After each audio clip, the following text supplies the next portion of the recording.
नमस्ते श्रोतागण। कहानी चैनल में आपका स्वागत है। आइए सुनते हैं भगवती चरण वर्मा जी की कहानी सौदा हाथ से निकल गया। राय इकबाल शंकर का रौबदाब उनके रिश्तेदारों या उनके मोहल्ले वालों पर कितना ही रहा हो, उनकी घरवाली राधा, जो रद्धो बीबी के नाम से प्रसिद्ध हैं, उन्हें निहायत निकम्मा आदमी समझती हैं। और रद्धो बीबी की कुशल सद्गृहिणी होने की ख्याति भले ही दूर दूर तक फैली रही हो, राय इकबाल शंकर रद्धो बीवी को निहायत गंवार किस्म की औरत समझते हैं और अक्सर अपनी भावना को रद्धो बीवी के मुख पर प्रकट भी कर देते हैं। यह क्रम पिछले 30 वर्षों से लगातार चलता आ रहा है। जब इन दोनों का विवाह हुआ था और जीवन के अनेक उतार चढ़ावों के बावजूद पति पत्नी के एक दूसरे के प्रति इस अभिमत में अंतर नहीं पड़ने पाया। राय इकबाल शंकर की हवेली के 3 हिस्से किराए पर उठे हैं। चौथे में वह स्वयं रहते हैं। जहां तक कामकाज का सवाल है, ना राय इकबाल शंकर के दिवंगत पिता राय हिम्मत बहादुर ने अपनी जिंदगी भर कोई काम किया और न राय इकबाल शंकर के एकमात्र सुपुत्र राय गोपाल कृष्ण से आशा की जा सकती है कि वह अपनी जिंदगी में कोई कामकाज करेगा। वैसे लड़का बुद्धिमान और प्रतिभाशाली है। बीए में उसे फर्स्ट डिवीजन मिला था, लेकिन 3 साल पहले वह जो स्टूडेंट लीडर बनकर छात्र आंदोलन में जेल गया, तब से उसे राजनीति का चस्का लग गया है और छात्र लीडर की हैसियत से हिंदुस्तान भर में दौरे करता रहता है।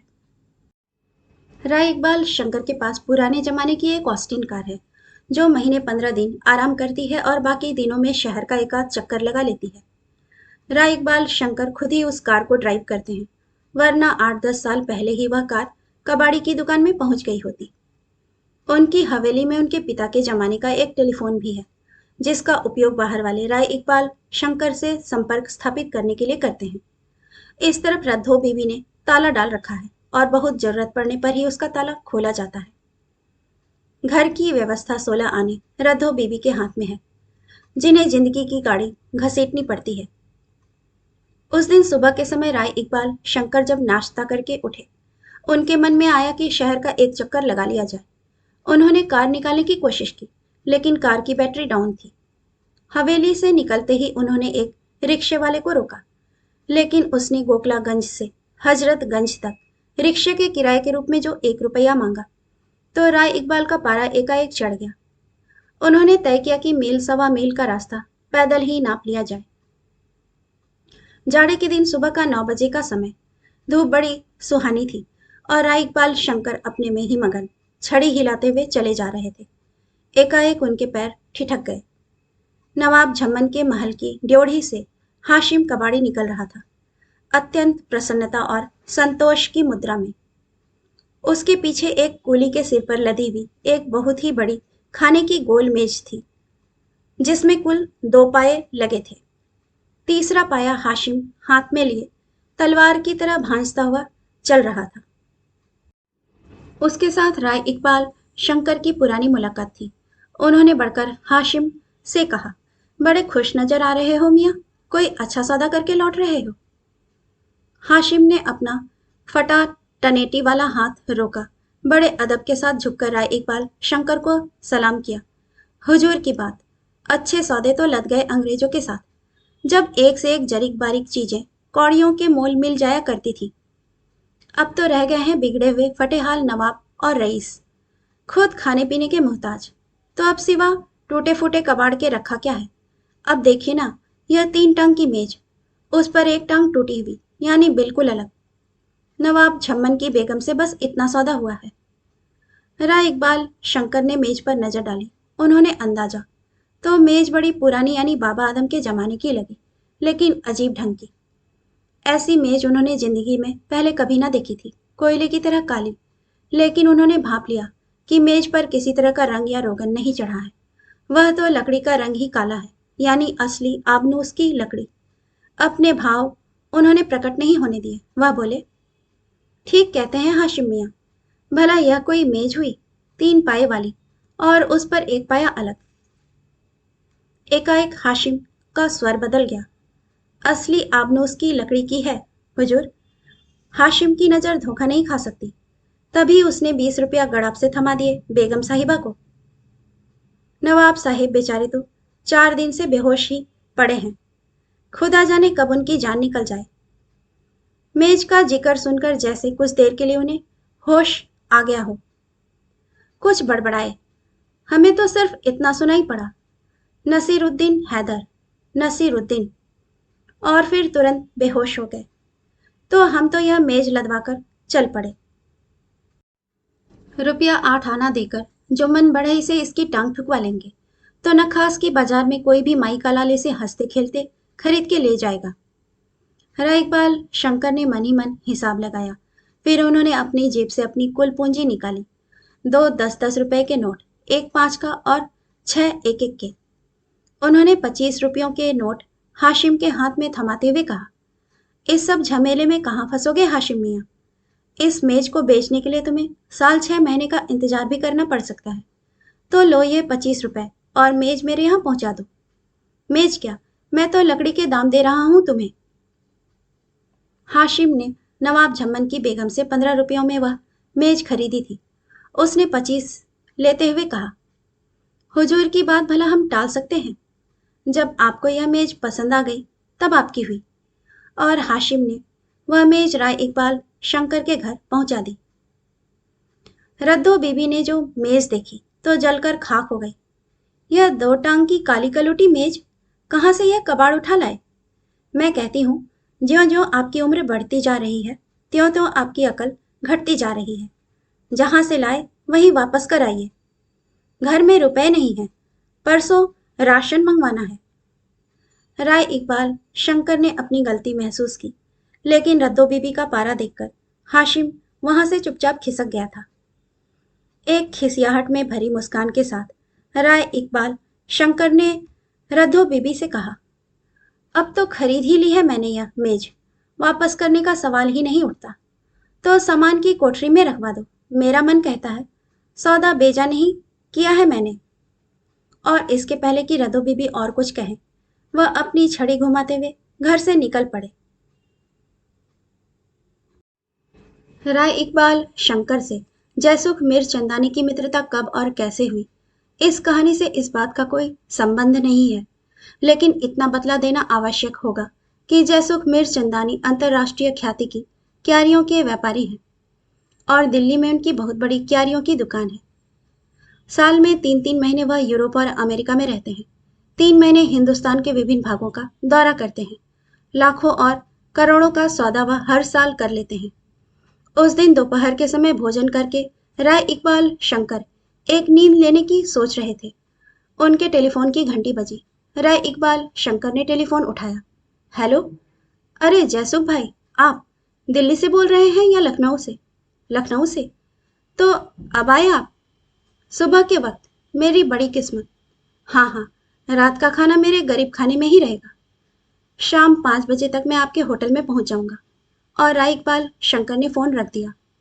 रद्दो बीबी के हाथ का बनाया खाना जिस किसी ने एक बार खा लिया, वह उंगलियां चाटता रह गया।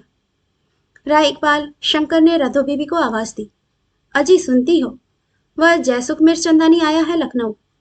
कहता है कि रात के वक्त का खाना मेरे यहाँ खाएगा। तो कोरमा और शामी बना लेना, अगर हो सके तो थोड़ी सी बिरयानी भी बना लेना। सब बना लूंगी, रद्दो बीवी ने झुंझलाकर कहा। घर में 1 हफ्ते से डालडा नहीं है, भगवान जाने कहाँ गायब हो गया। देहरादूनी चावल भी खत्म हो चुका है।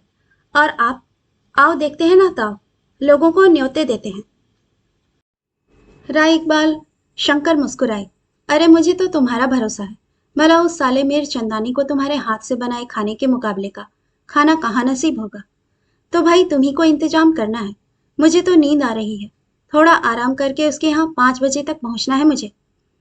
रद्दो बीवी को एक ही शौक है, अच्छा खाना बनाना और अच्छा खाना खिलाना। प्रसन्न होकर वह बोली, अच्छा आपको बातें बनानी बहुत आती है। आप अब सोइए, नहीं तो आपका मिजाज बिगड़ जाएगा। राय इकबाल शंकर जब अपनी नींद पूरी करके उठे 4 बज रहे थे। जल्दी जल्दी उन्होंने कपड़े बदले और घर से निकल पड़े। पीछे से रद्दो बीबी ने आवाज लगाई, देखिए जल्दी आ जाइएगा, मौसम का कोई ठिकाना नहीं, यह भादों की घटा ना जाने कब फट पड़े। राय इकबाल शंकर ने आसमान पर नजर डाली। पूरब में कुछ काले काले बादल दिख रहे थे। उन्होंने कहा, मैं कार लिए जा रहा हूँ, जल्दी ही आऊंगा। यह जयसुख मिर्चंदानी 8 साढ़े 8 बजे तक खा लेता है, तो खाना तैयार रखना। और राय इकबाल शंकर प्रसन्न मन चल पड़े। मीर चंदानी हजरतगंज के सबसे शानदार होटल में ठहरा था। राय इकबाल शंकर के पहुंचते ही पानी बरसना आरंभ हो गया।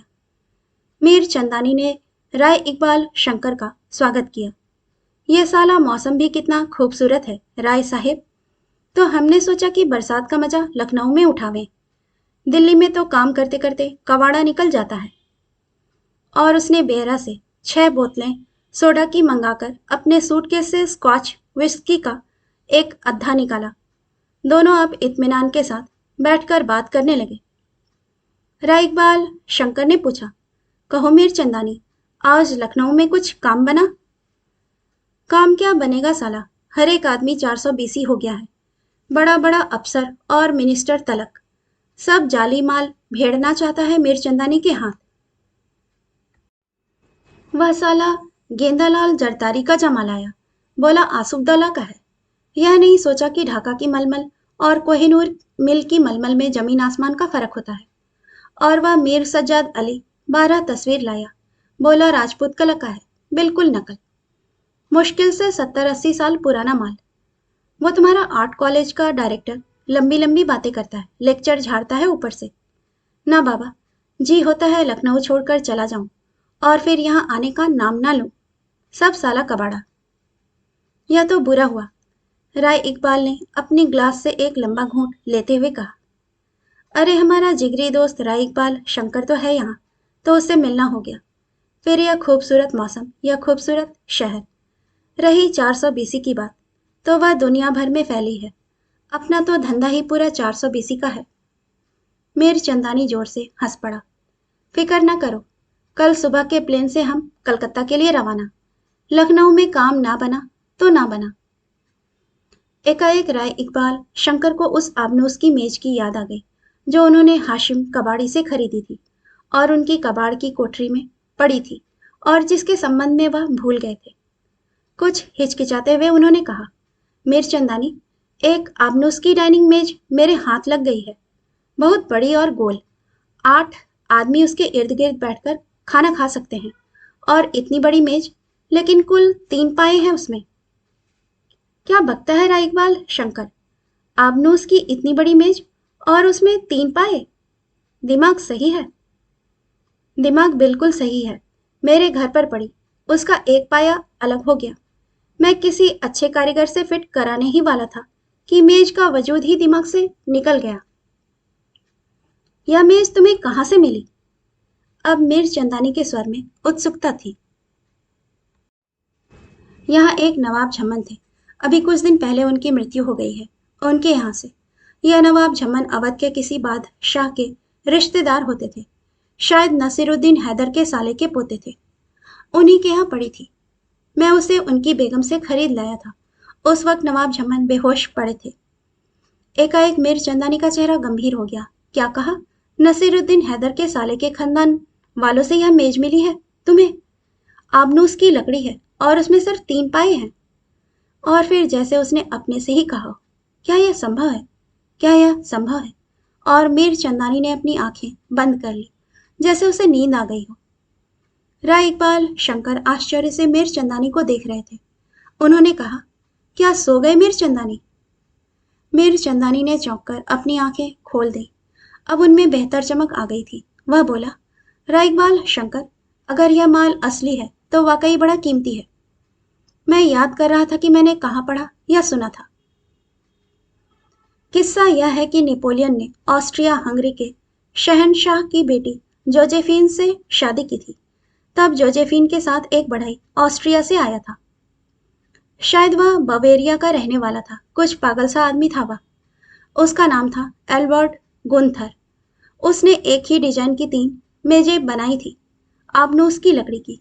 वे डाइनिंग मेजें थी, 8-8 आदमियों के लिए, और उनमें केवल 3-3 पाए लगे थे। उलटना तो दूर रहा, मजाल है कि वे टस से मस भी हो जाए। तो एक मेज तो अमेरिका के करोड़पति मिस्टर विंडहम के पास है, एक वारसाई म्यूजियम में सुरक्षित है। लेकिन तीसरी का पता नहीं चल रहा था। अवध के बादशाह नसीरुद्दीन हैदर बड़े शौकीन आदमी थे। अंग्रेज, फ्रांसीसी, सभी तरह के लोग थे उनकी मुलाजमत में। मुमकिन है उन्होंने वह तीसरी मेज मंगवा ली हो और यह वही तीसरी मेज हो।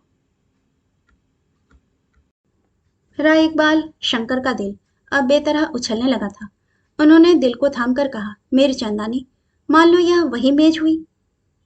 कुछ सोचकर मीर चंदानी बोला, अगर यह वही मेज है तो बड़ी आसानी से किसी अमेरिकी करोड़पति के हाथ 10-20 हजार में निकल जाएगी। तीसरी टांग को बड़ी कुशलतापूर्वक लगाना पड़ेगा। तो फिक्र मत करो, हमारे पास एक से एक अच्छे कारीगर हैं दिल्ली में। राय इकबाल शंकर ने पूछा, तो उसमें मुझे कितना मिलेगा? अधे में बची हुई विस्की को 2 ग्लासों में बराबर मात्रा में डालते हुए मीर चंदानी बोला, तुम हमारे दोस्त हो राय इकबाल शंकर, तो अगर माल असली है तो 5 हजार तुम्हारे। हमें इसे बेचने में बखत लगेगा, दौड़ धूप करनी पड़ेगी, खिलाना पिलाना होगा। 5 हजार के ऊपर जो मिलेगा वह हमारी तकदीर का। हमारा लखनऊ आना कारगर साबित हुआ। और उसने घड़ी देखी, 8 बजने वाले हैं। खाना खाने का बखत हो गया। हम 9 बजे सो जाते हैं, लेकिन ये साला पानी रुकने का नाम नहीं लेता। राय इकबाल शंकर उठ खड़े हुए, मैं अपनी मोटर लाया हूँ, कोई फिक्र की बात नहीं। ठीक 9 बजे मैं तुम्हें यहाँ वापस पहुंचा दूंगा। अब चलो। गृहस्थी किस तरह चलाई जाती है, हर एक चीज का आनन फानन इंतजाम कैसे कर लिया जाता है, यह गुर औरतें ही जानती हैं। और इस सबकी जानकारी रखने वाली औरतों में रद्दो बीवी का स्थान काफी ऊंचा था। लेकिन बहुत कम लोगों को पता था कि रद्दो बीवी यह सब छमिया महरी के बल पर ही कर पाती थी। छमिया महरी रद्दो बीवी की नौकरानी, सहेली, सलाहकार, सब कुछ थी। हवेली के पीछे वाली एक कोठरी रद्दो बीबी ने छमिया को मुफ्त दे रखी थी और उसी के अनुपात में रद्दो बीबी छमिया से मुफ्त काम भी करा लेती थी। जिस सामान की भी रद्दो बीबी को जरूरत थी वह सब छमिया उधार नकद जैसे भी बना आनन फानन ले आई। 4 बजे शाम से ही रद्दो बीबी रसोई बनाने में जुट गई। घंटे भर बाद पानी भी बरसने लगा। बिरयानी बन गई। शामी के लिए सामान भी तैयार हो गया। सब्जियां बन गई। कोरमे का मसाला भूना जा रहा था कि एकाएक गैस खत्म हो गई। छमिया पास में ही खड़ी थी। गैस का चूल्हा बुझते ही बोली, हाय बीबी जी, यह हमारी गैस तो बुझ गई। ऐन मौके पर धोखा दे गई। 2 हफ्ता पहले तो आई थी। रतो बीबी ने तमतमाकर कहा, सबके सब बेईमान और हरामखोर हो गए। देख, जरा भट्टी जला ले, नीचे थोड़ा सा इमली का कोयला पड़ा है, उसे सुलगाकर। और रद्दो बीबी कहते कहते रुक गई। एक परेशानी सी उनके चेहरे पर आई। और पत्थर का कोयला तो 4 दिन हुए खत्म हो गया। कल ये गए थे कोयला लेने, तो मिसिर ने कहा कि कम से कम 1 हफ्ता लगेगा कोयला आने में। शहर के किसी कोल डिपो में कोयला नहीं है। छमिया ने सहानुभूति प्रकट की, अरे बीबी जी, आगी लागे ई सरकार माँ, कोनो चीज तो बाजार माँ नहीं है। अच्छा ठहरो, हम मिट्टी के तेल वाला चूल्हा जलाए लेती हैं। और छमिया भंडार घर से स्टोव निकाल लाई, लेकिन स्टोव ने तो जलने का नाम नहीं लिया, सो ना लिया। रद्दो बीबी को एकाएक जैसे कोई बात याद आ गई। अरे उसमें मिट्टी का तेल ही कहाँ है जो जले। इन हरामजादों ने जो 4-5 दिन बिजली गायब रखी, तो स्टोव से तेल निकालकर लालटेन और डिबरी में डाल दिया, तब रोशनी हुई। ठहरो बीबी जी, मिट्टी का तेल हम बाजार से लिए आती हैं। जरा राशन कार्ड देना। और मिट्टी के तेल की बोतल तथा राशन कार्ड लेकर वह बाहर भागी। रद्दो बीबी अब भयानक संकट में पड़ गई। 5:30 बज चुके थे। 7:30-8 बजे तक जयसुख मिर्चंदानी को साथ लेकर राय इकबाल शंकर आने को कह गए थे। कुल 2 घंटे ही बाकी हैं। कैसे यह सब होगा? उनका जी चाहा कि वह रोए, लेकिन रोने से तो काम नहीं चलेगा। वह चुप बैठ गई। 5 मिनट ही में छमिया मुंह लटकाए खाली हाथ वापस लौटी। हाय बीबी जी, वहां तो फौजदारी हो रही है। 70-80 आदमी लाइन लगाए रहे तो मारपीट शुरू हो गई। एक बच्चा कुचल गया। 2 आदमी अस्पताल भेजे गए। 3 आदमियों को पुलिस पकड़ ले गई तो वह भागी वहां से। और उसने बोतलें तथा राशन कार्ड रद्धो बीबी को थमा दिए। अब क्या हो? बड़े करुण स्वर में रद्धो बीबी ने पूछा। फिक्र न करो, हम अब ही लकड़ी का चूल्हा जलाई थे। लकड़ी की आंच में जैसा अच्छा खाना बनता है, वैसा भला गैस, पत्थर के कोयले की भट्टी और तेल स्टोव में क्या बन सकता है। आनन फानन सब हुआ जाता है। लेकिन जलाने की लकड़ी तो इस घर में 2-3 साल से नहीं आई। रद्दो बीबी रुआंसे स्वर में कहा। हम अभी ले आई थे। लाला भीखूमल का टाल आजकल 24 घंटा चल रहा है।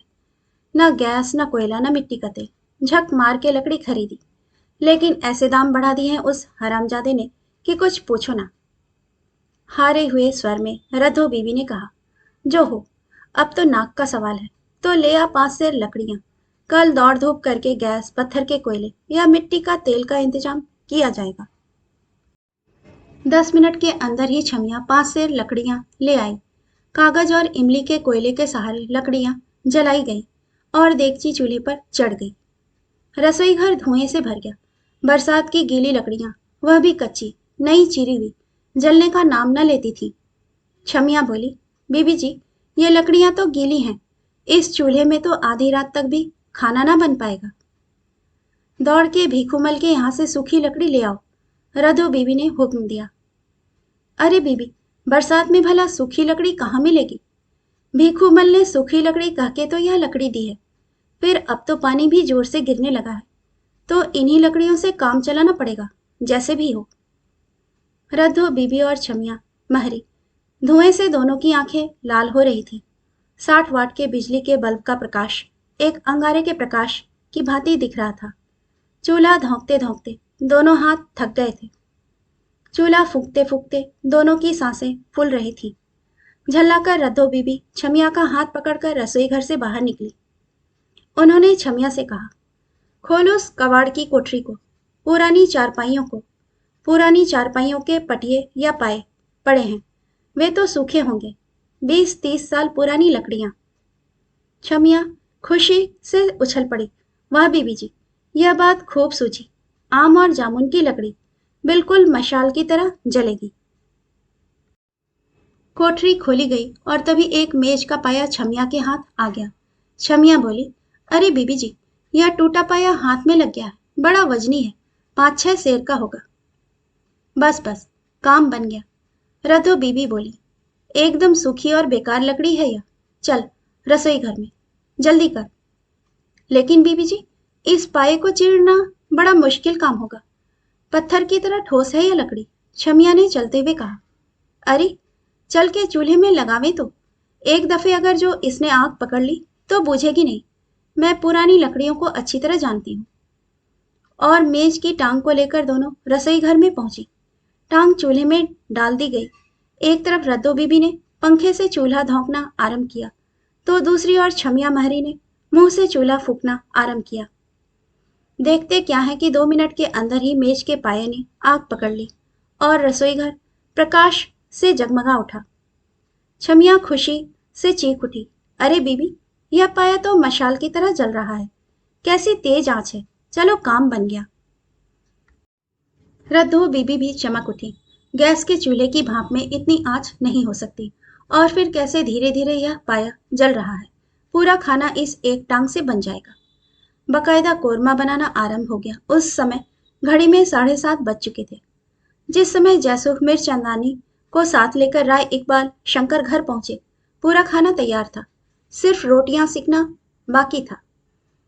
7:15 बज रहे थे और जैसुख मिर्चंदानी को बड़ी जोर की भूख लगी थी। उसने कहा, राय इकबाल शंकर, पहले डिनर फिर बातचीत। रद्धो बीबी खाना परोस रही थी और छमिया महरी रोटियां सेक रही थी।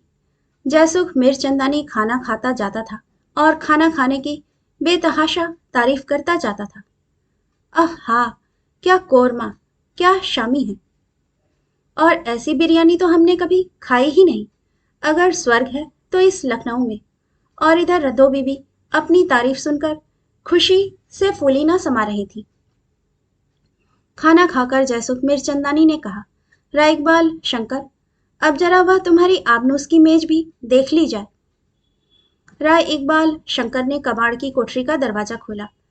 छमिया महरी की मदद से राय इकबाल शंकर ने और जैसुख मिर्चंदानी ने मिलकर वह मेज बाहर निकाली। फिर उसे कमरे में लाए। नियॉन लाइट के तेज प्रकाश में अपनी आंख मिचमिचाते हुए मीरचंदानी कुछ आश्चर्यचकित सा उस मेज को देखता रहा। फिर वह जैसे उछल पड़ा। वही है, वही है, वही तीसरी मेज। विंडहम के यहाँ काली मेज बिल्कुल इसी तरह की है। इसके एक पाए में एल्बर्ट गुंथर का नाम नक्श होगा। और उसने झुककर मेज के दोनों पायों को गौर से देखना आरंभ किया, लेकिन उसे उन दो पायों में एल्बर्ट गुंथर का नाम नहीं मिला। हार कर उसने कहा, राइकबाल शंकर, इस मेज का तीसरा पाया कहाँ है? उसमें वह नाम होगा। वह वहीं उसी कोठरी में डाल दिया था, उसे निकलवाता हूँ। और उन्होंने रतो बीबी की ओर देखा। वह इसका तीसरा पाया जो टूटा हुआ था, वह तो निकाल लाओ। छमिया महरी वहीं पास खड़ी थी। वह बोली, वह तो चूल्हे में लग गया है। तब कहीं खाना बना है जाकर। राय इकबाल शंकर को जैसे अपने कानों पर विश्वास नहीं हुआ। क्या कहा? वह पाया चूल्हे में लग गया? हाँ हाँ, चूल्हे में लग गया। रधो बीबी बोली, ऐन मौके पर गैस चली गई। पत्थर का कोयला 1 हफ्ते से बाजार से गायब है। मिट्टी के तेल के लिए दुकान पर फौजदारी हो रही है। सर फूट रहे हैं। और वह हमारा टाल वाला, गीली लकड़ियां, और वह भी बेतहाशा महंगी। खाना बनता तो कैसे? पुरानी सूखी हुई बेकार लकड़ी के नाम पर वह पाया दिखा, तो लगा दिया उसे चूल्हे में। जयसुख मीरचंदानी ने निराश भाव से कहा, एक शानदार सौदा हाथ से निकल गया। यह मेज असली है।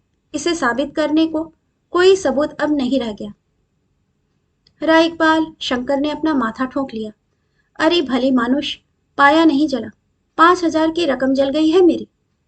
और फिर उन्होंने मीरचंदानी से कहा, जयसुख भाई चलो, इसके पहले कि मैं इस गम के सदमे से बेहोश हो जाऊं, तुम्हें तुम्हारे होटल पहुंचा दूं। कहानी सुनने के लिए आपका धन्यवाद। श्रोतागण, आपसे विनम्र अनुरोध है कि कृपया कहानी पसंद आए तो इसे लाइक और सब्सक्राइब जरूर कीजिएगा। धन्यवाद।